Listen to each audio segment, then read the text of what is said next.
This MMA 30 segment is powered by The Gun Store. Next time you're in Las Vegas, if you want to shoot a real machine gun, do it at The Gun Store at 2900 East Tropicana. Okay, what does it mean to be the first 135 coach? I've never answered that question before. I don't know what to say. No, it's awesome. You know, honestly, it is. It's like I've been blessed with this opportunity. God's hooked me up. It's the best way I could put it. It's like that they haven't done our division as coaches. They haven't had anybody in our division as coaches yet, and they, you know, it's a cast full of guys that have no idea what's going on with a new format. And you know, really, this house just has me tripping out right now, and the way that these guys are going to be living for the next 13 weeks trips me out. I'm just glad I can be part of it and help these guys, help to figure out a way to keep these guys mentally sane over this time to come. And you know, that's the challenge, and that's something I'm looking forward to, is helping these guys out and coming up with ideas to keep them occupied. I've been walking around this place trying to come up with ideas to keep them occupied so that they don't go crazy on each other and beat each other up. Can't have my teammates smashing on each other. Not too early. I'm excited to be one of the first 135-pound coaches, and I think it's going to be an awesome season. I've seen the guys, and there's a lot of characters. It seems like there's a lot of talent there, and they got a lot at stake, so it's going to be interesting. I just took a tour of the house, and I don't feel bad for these guys at all. They're basically in a pimp-ass mansion, and it doesn't even feel like Vegas. There's palm trees and pool and spa and just a ton of food. Like, I'm sure these guys are going to be happy to be here. I would say, you know, it's going to be 50-50. Some guys are going to want to get the heck out of here soon, and some guys are going to want to stay here forever. My overall feeling of this house is, it kind of reminds, I mean, it's a really nice prison, but it kind of reminds me of a prison in a sense, just because I see these big doors and they lock, and the walls are enormous, like you can't just jump over them, and everything is like child-proof almost. Like they're like ready for you to like do something stupid, and they've already taken care of it. So like there's no branches short on the trees, so you can't climb anything because they don't want you to fall off and break your neck. I'm no stranger to being in like a camp situation where you're, you know, bunked up with a bunch of guys and stuff like that. But you know, for 3 months, that's a long time. I don't know how I'd handle that, but I mean, I'm sure they'll be able to find some privacy when they need it. It's just super interesting to me to walk through this house and see the way things are set up, to see how the beds are, just, you know, just close enough to that if you wanted to in the middle of the night, you could suck somebody in the face, and it would be good TV, but it's too bad for the fighters. I don't watch much TV myself, so I feel like there's all sorts of stuff to do here. I mean, there's pool tables and shuffleboard and, you know, stuff to do outside. There's a big yard out there. It's like, you know, if these guys were zoo animals, I wouldn't feel bad for them. You know, they got all the, you know, all the things to jump around on, and they can find some privacy, I'm sure, if they really need it.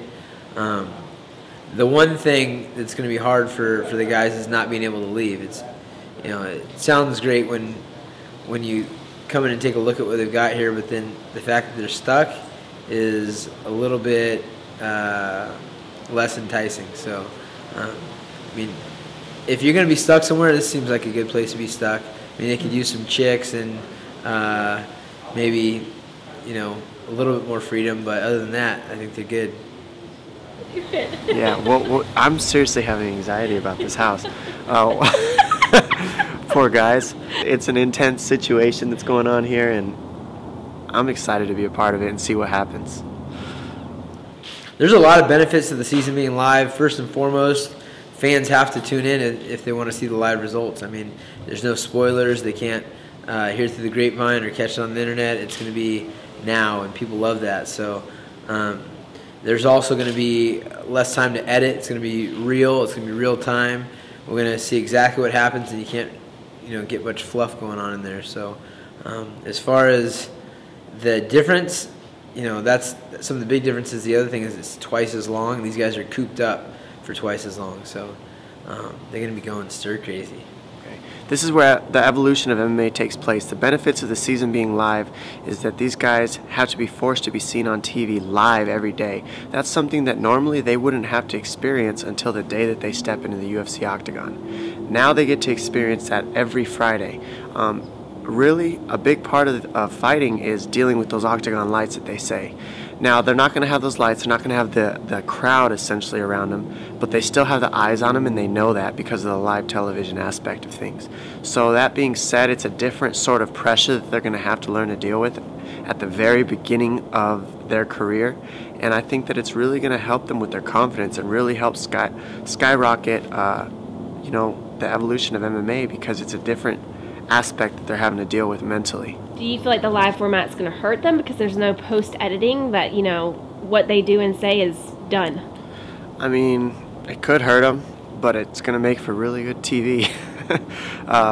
That's something that, honestly, I'm nervous about. I'm not going to sit here and lie and pretend that I'm not nervous to be on TV live every Friday. It's a foreign thing for anybody to really deal with, is having cameras in your face 24/7. And, you know, I'm not nervous about anything other than, you know, just not being used to it, having the cameras there. Like, everywhere you walk, you feel like you're being watched. Even being in this house walking around, I feel that, and the cameras aren't even really on me yet. So it's just an interesting concept to get your mind used to, get your body used to, and I think over time you'll just adapt and do what you need to do and not even think about it anymore. But the key is to just be yourself, because you can't hide anything. You really can't. So just be yourself from day one and be real.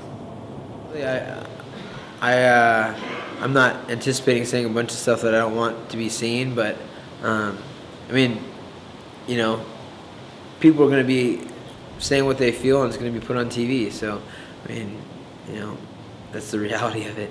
Like, the guy is disrespectful from the get-go. I mean, he decided before he even met me that he wanted to be on my bad side, and so I figured, hey, you know, you want to be that role, you want to be that person that doesn't like me for no reason, then I'll play that game and I'll have fun with it. So, you know, maybe down the road we can, you know, talk about how we used to beat the crap out of each other, but right now, this is my world. I think in Dominick's case, he just has a chip on his shoulder. He always thinks he's getting the raw deal. Everyone's against him, and this, that, and the other thing, and include me in that you know, group. So, am I saying that he's trying to build himself up? I don't think so. I think that's just the way he feels. You know, that's the one thing about Dominick that I do like, is that he's real. You know, and don't have to like who he is, but at least he's not trying to be something he's not. You know, I'm not worried about if I, in any way, shape, or form, start to like Dominick and become buddies with the guy. It's probably not going to happen, but the last guy I fought was Brian Bowles. I consider him a friend, and I had to beat him up. So this is business. I'm enjoying the fact that I've got an enemy, so I'm not be looking to make buddies here. This is going to be war, and if it happens, it's still going to be war. When you're in the moment, and you know, days before a fight or moments before a fight, that's when things really can get to you, and that's where we first met. We never met before before our first encounter, which was weighing in and getting ready to do battle. And he was disrespectful then, and that stuck. That was my first impression of the guy, and it didn't get better after I beat him. It didn't get better after he beat me. You know, it's something that's going to continue. I think the biggest difference in the rematch with Dominick is that I'm going to win.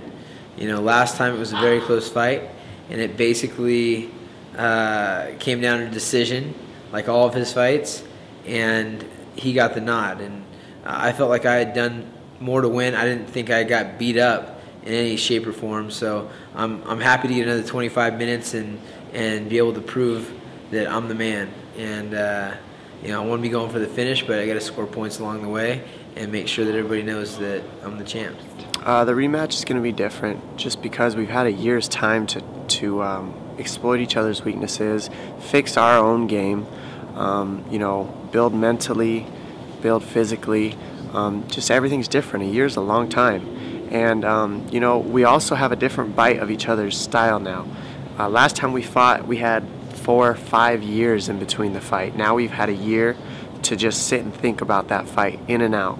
And that's going to carry into this fight. We got a lot of rounds to watch on each other, and there's a lot of game planning that can be done, and that's what it's going to come down to, is game plan and execution. So it's going to be an awesome fight, although the outcome will stay the same. Me winning. This MMA 30 segment is powered by The Gun Store. Next time you're in Las Vegas, if you want to shoot a real machine gun, do it at The Gun Store at 2900 East Tropicana.